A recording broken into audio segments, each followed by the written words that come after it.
Hi friends, it's Gwen. Welcome back to my channel. It's time for another author taste test video.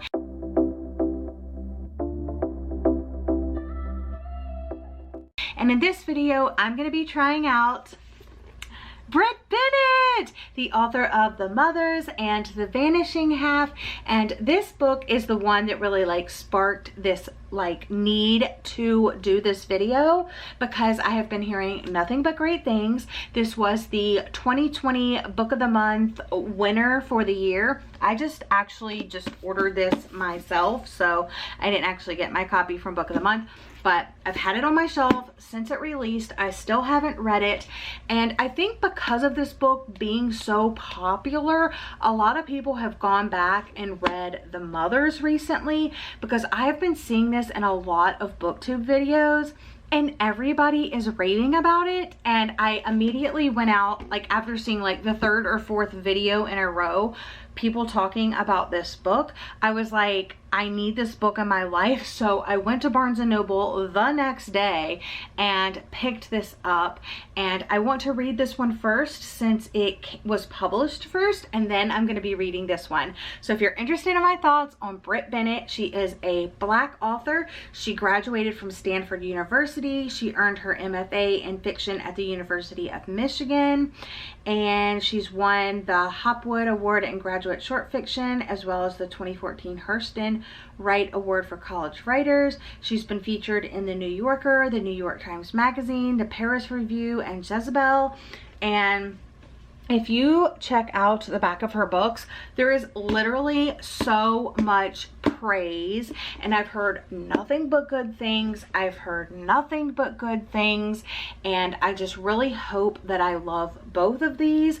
I do know that I think I heard someone say that this was kind of based off of, or a retelling of, Passing by Nella Larson, and this is a book that I read last year and I really did enjoy it. Especially the last part of it was crazy, and it's really short, but yeah, so I have already read this, so I think jumping into this, I'll have a better understanding of what's gonna happen.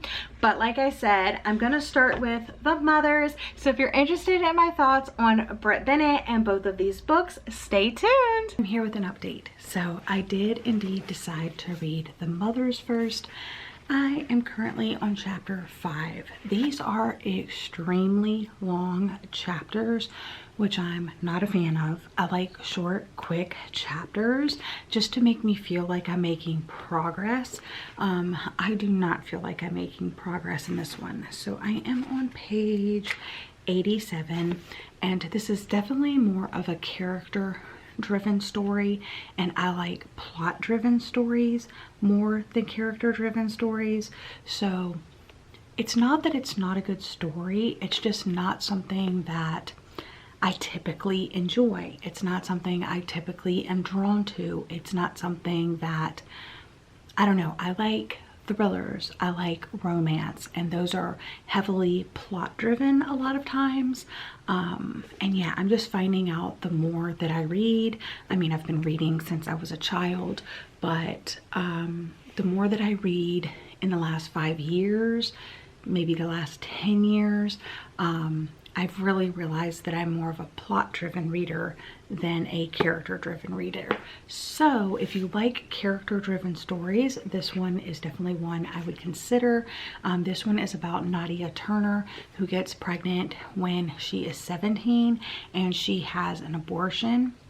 And it's basically the repercussions of that and how the rest of her life went because of that decision. She ends up sleeping with the local pastor's 21-year-old son, Luke.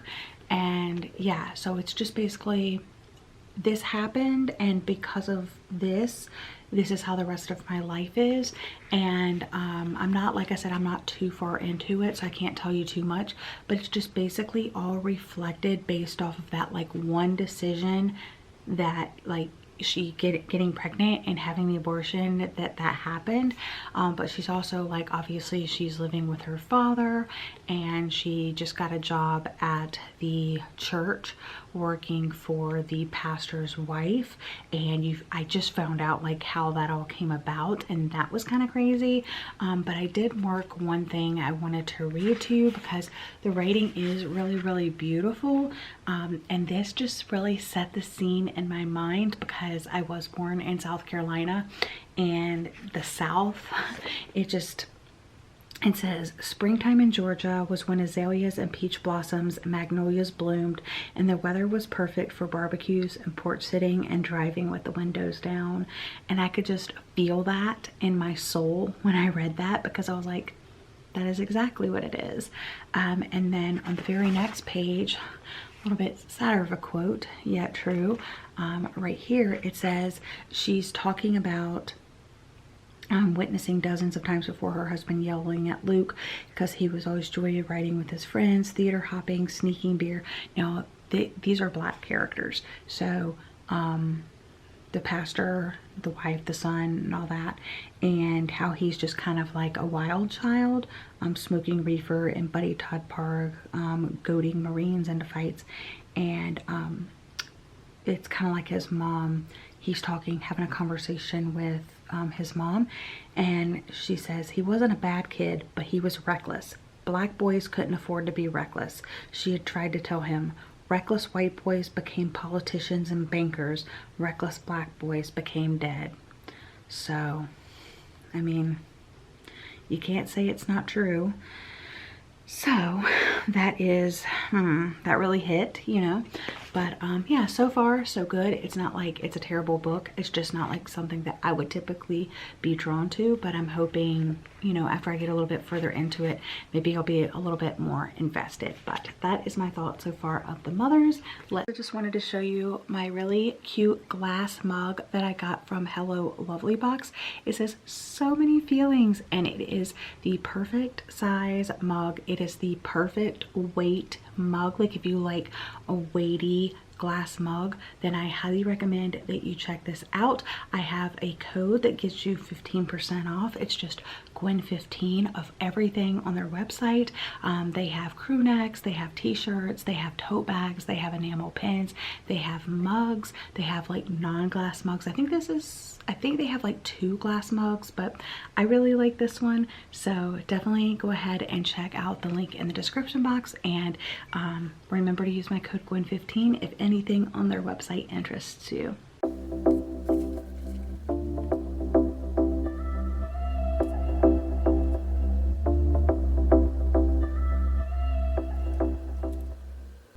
Hello. I thought I would check in.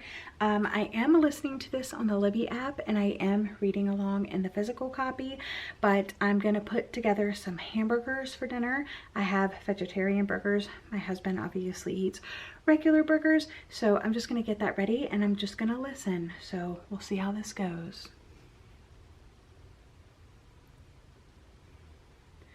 Okay, first thing, I could read faster, like listen faster when I'm reading along physically, but when I'm just listening, I definitely have to bump that speed down a little bit. Okay, let's try it again because that was way too fast.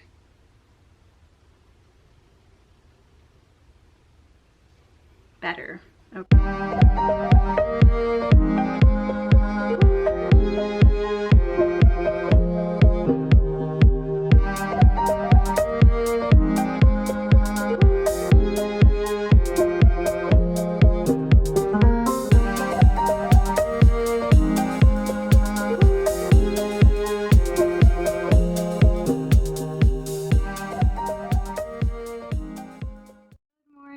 Let's talk about The Mothers. I finished The Mothers last night by Brit Bennett, and I'm rating this story 3 out of 5 stars because I did enjoy it, but as a personal preference, I don't prefer character-driven stories. And even though it was a character-driven story, I didn't feel connected or particularly like any of the characters. You're basically following Nadia, who is the main character. She is the one at 17 years old that gets pregnant and has an abortion, and it's really like her journey of coming to like accept the decision that she made and live with the consequences of that decision.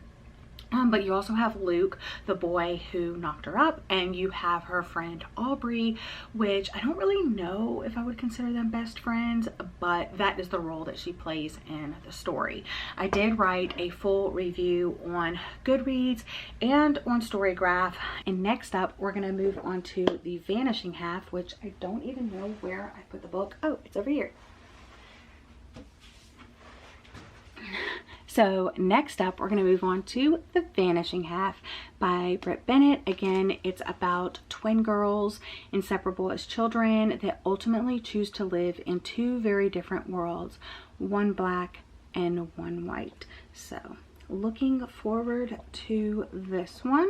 Thought I could just pop in to let you know that I am officially starting The Vanishing Half by Brit Bennett. It's the 2nd book in this author taste test video, and I'm really excited to get a little bit further into it.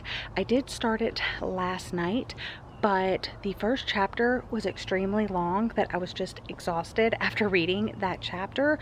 That is one thing that I have decided that I don't like about Brit Bennett's books so far. I've only read The Mothers and this one. The stories are good.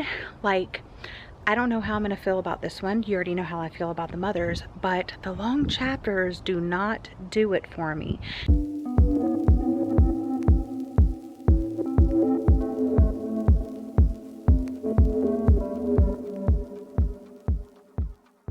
Ignore my laundry drying over there. So I've been reading The Vanishing Half.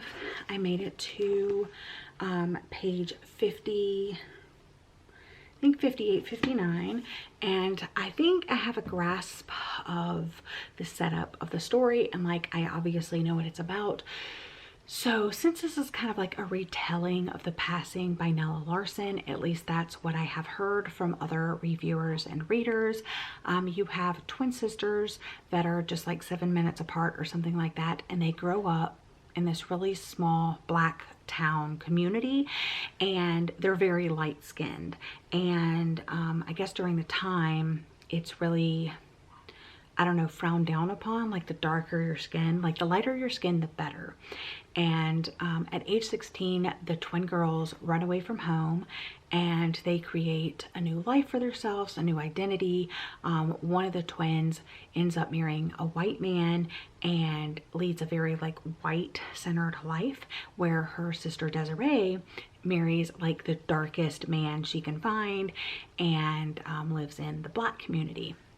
Well, now it's years later and the book opens up with Desiree returning home to like Mallard, which is the name of the town where they lived and grew up. And you find out that she's back there because her and her daughter ran away from her abusive husband, and now she's basically been in town for a couple of days, and it's a small town, so of course, you know, news travels fast. And then there's this other storyline where there's this guy that she knew from childhood that's like a bounty hunter or something like that now, and her husband has hired the guy that she used to know to hunt her down. And yeah, so, and he's obviously found her, but I don't think he's going to turn her in because like he realizes what a scumbag he is.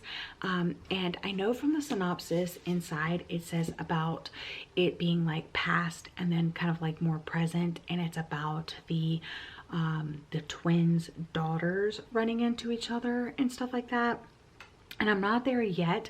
It's really just setting up that it's really like kind of a flashback to what their childhood was like and their relationship with each other, like the sisters and their mother, and just the community in general. I made it to chapter 5 and we have made a 10-year jump. So you remember that I was telling you that it was just like setting up like the 16-year-old girls, twins that ran away, and then Desiree came back to Mallard, but she had a daughter named Jude. And now, because that part was the Lost Twins, 1968, and now we are 10 years into the future. We are at part 2, 1978. So I don't know, it looks like I'm about halfway. I'm not really sure. I just thought I would give you an update. So the first few chapters were of Desiree returning to Mallard, and then after that it jumped into her daughter Jude going off to college, and she goes to UCLA. I think she had like a track scholarship. So that was very interesting, and she meets this trans person, and it was interesting because of the time period, like 1978, how like they transitioned, are transitioning, and not Jude, but the person that she like meets at college, and she starts dating that person. And I thought that that was very interesting. But at the very end of Jude's part, or at least I think it's going to be the end of Jude's part, she's like bartending at this party, and she's talking to this young girl, and the young girl's like, oh, you know, like my mom is not here yet or whatever. And then her mom walks in the door, and it says like the wine bottle broke. So I think it's Stella, the other twin, so her mom's twin. This is literally my dinner. So we have baguette and brie cheese. My drink is my Haas elderflower aperitif wine with some Sprite and reading. And this is a perfect night for me. I have great news. I finished reading The Vanishing Half by Brit Bennett last night, and I'm here to talk to you about it. I rated this story 3 out of 5 stars. It was kind of a play on The Passing by Nella Larson.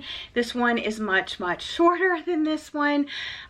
So this story, not written for me, not my typical book. I definitely picked it up because of all of the hype. I just wanted to try out Brit Bennett and see if this author was for me. So I have read both The Mothers and The Vanishing Half now, and I saw a lot of similarities between the two books. I did write a review of both of these on Goodreads and the Storygraph, so those reviews will be linked in the description box of this video if you want more of my full in-depth thoughts.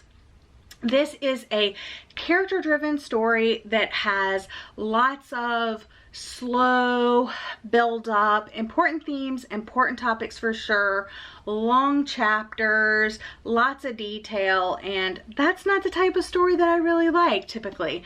But I do think, like I said, the themes and the topics explored were very important. In The Mothers, you kind of have this one character that makes a decision, and then the rest of the book is kind of like, this character made this decision, now let's see the repercussions of that choice. And I felt the same in this. So in this one, we have two sisters, Stella and Desiree, and at 16 years old, they leave their very small, not on a map town, Mallard, and they run away to New Orleans, and they start a new life. And then the sisters, Stella runs away from Desiree because she is dating this white man, and she can pass as white.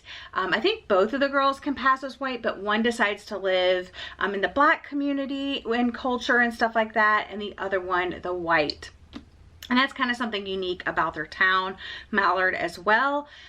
So Stella goes off, but at the beginning of this novel, we meet Desiree as she's returning many years later to the town because her and her daughter are escaping her abusive husband. we kind of find out more about like why they ran away, the town of Mallard, their childhood and stuff like that. And then we flip over into her daughter's point of view. She is at UCLA. She has like a track scholarship, and you find out more about her life. And Desiree married a very dark colored black man, and so her daughter is very dark skinned as well. And a lot of people don't see them as like mother-daughter because like they look so different from one another. And so you get kind of Jude is Desiree's daughter. You get like her point of view and things that she's, you know, dealing with and stuff like that. But then you get, she meets Stella's daughter. I forget Stella's daughter's name. Kennedy, that's what it was. So you meet Kennedy, or they meet each other, and then they realize that they're connected because of like their mothers. But Stella moved off and lives in a white community. She's married to a white man. Nobody knows that she's black, and I just don't think that the themes and topics explored in here were done enough. Even though that I felt like it drug on and on and on, I felt like there was a lot of mindless chatter in the background as well. So while I think that like the racism and the bigotry and the classism and passing as white and the LGBT themes and stuff like that were important themes and topics explored, I just felt like we were kind of like sitting on the top like oil and water when I wanted to just mix into that water and really like dig deep. I definitely did not know what to expect when I picked up these, but I will say that her covers are stunning. Like, how beautiful are these books? Like, they're both so beautiful. So that's one good thing that they have going for them. The covers get a 5 out of 5. But yeah, anyway, I'll see you guys in another video again very soon.